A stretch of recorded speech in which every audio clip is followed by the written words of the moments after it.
എല്ലാവർക്കും നമസ്കാരം. കോൺഗ്രസിന് വോട്ട് ചെയ്ത ആൾക്കാരെ മുഴുവൻ നേതാക്കന്മാര് പൊട്ടന്മാരാക്കിക്കൊണ്ടിരിക്കുകയാണ്. ഈ കഴിഞ്ഞ നിയമസഭാ തെരഞ്ഞെടുപ്പില് 4 സംസ്ഥാനങ്ങളിലും ഒരു കേന്ദ്രഭരണ പ്രദേശത്തും തെരഞ്ഞെടുപ്പ് നടന്നു. അതിൽ ആദ്യം തെരഞ്ഞെടുപ്പ് നടന്നതിൽ കേരളമുണ്ട്. ആ തെരഞ്ഞെടുപ്പ് പ്രചരണത്തിന് തന്നെ കോൺഗ്രസിന്റെ പല നേതാക്കന്മാരും പറഞ്ഞുകൊണ്ട് നടന്നിരുന്നത് UDF-ന് 100-ൽ കൂടുതൽ സീറ്റുകൾ കിട്ടും, ഇല്ലെങ്കിൽ വനവാസത്തിന് പോകുന്നൊക്കെ പറഞ്ഞുകൊണ്ട് നടന്നായിരുന്നു. അപ്പോഴേ അവർക്ക് ഉറപ്പായിരുന്നു കേരളത്തിൽ ഭൂരിപക്ഷം കിട്ടുന്നു. തെരഞ്ഞെടുപ്പ് ഫലം വന്നു. അവർ പ്രതീക്ഷിച്ച പോലെയുള്ള ഭൂരിപക്ഷം അവർക്ക് കിട്ടി. കോൺഗ്രസിന് ഒറ്റയ്ക്ക് 63 സീറ്റുകളും UDF-ന് 102 സീറ്റുകളും.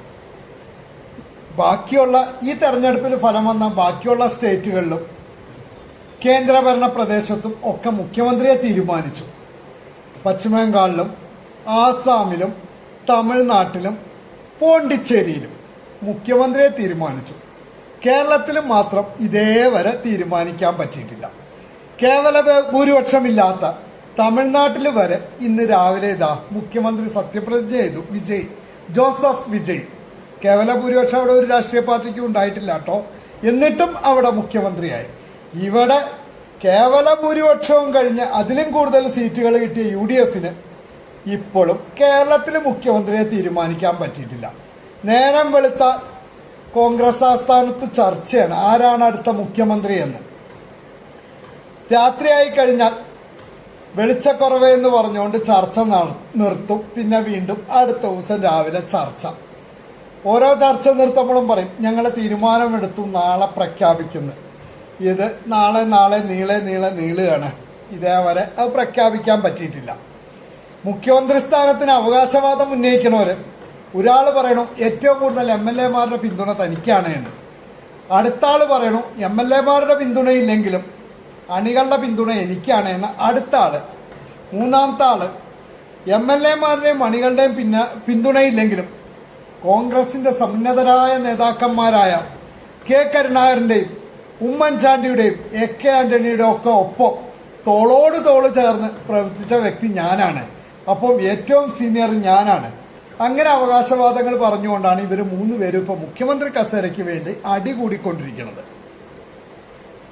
നിങ്ങളോട് പറയാനുള്ളത്, ഈ അടികൂടുന്നവരോട് പറയാനുള്ളത്, ഒന്ന്, നിങ്ങളൊരു കാര്യം ചെയ്യാം. നിങ്ങളുടെ പ്രധാനപ്പെട്ട ഒരു നേതാവ് രാഹുൽ ഗാന്ധി കേരളത്തിൽ വന്നൊരു കാര്യം പറഞ്ഞിരുന്നു. കേരളത്തിലൊരു വനിതാ മുഖ്യമന്ത്രിയാണ് അദ്ദേഹത്തിന്റെ സ്വപ്നമെന്ന്.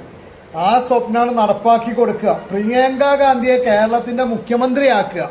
അല്ല അപ്പൊ കേന്ദ്രമന്ത്രിയും പ്രധാനമന്ത്രിയും ഒന്നും ആവൂല പ്രിയങ്ക, അത് വേറെ കാര്യം. അപ്പൊ കേരളത്തിന്റെ മുഖ്യമന്ത്രിയാക്കുക പ്രിയങ്ക ഗാന്ധി. അപ്പൊ രാഹുൽ ഗാന്ധിയുടെ സ്വപ്നം സഫലമാവുകയും ചെയ്യും. നിങ്ങളുടെ അടി അവിടെ നിൽക്കുകയും ചെയ്യും. പിന്നെ രണ്ടാമത്തെ ഒരു കാര്യം, ജൂണിൽ സ്കൂൾ തുറക്കുകയാണ്. നിങ്ങൾ മുഖ്യമന്ത്രിക്ക് വേണ്ടിയിട്ട് അടിയൊക്കെ നടത്തിക്കോ. പക്ഷെ ആ സ്കൂൾ തുറക്കണേക്കാട്ടിലും മുമ്പ് നിങ്ങൾ വിദ്യാഭ്യാസ മന്ത്രിയെങ്കിലും നിയമിച്ചിട്ട് കേരളത്തിലെ വിദ്യാർത്ഥികളുടെ ഭാവിയെങ്കിലും സംരക്ഷിക്കുക. ബാക്കി നിങ്ങൾ മുഖ്യമന്ത്രിക്കുള്ള അടിയൊക്കെ അവിടെ നടത്തിക്കോ. സ്കൂൾ തുറക്കണേക്കാട്ടിലും മുമ്പ് നിങ്ങൾ ആ വിദ്യാഭ്യാസ മന്ത്രിയെങ്കിലും ഒന്ന് പ്രഖ്യാപിച്ച വളരെ ഉപകാരമായിരുന്നു. എല്ലാവർക്കും നമസ്കാരം.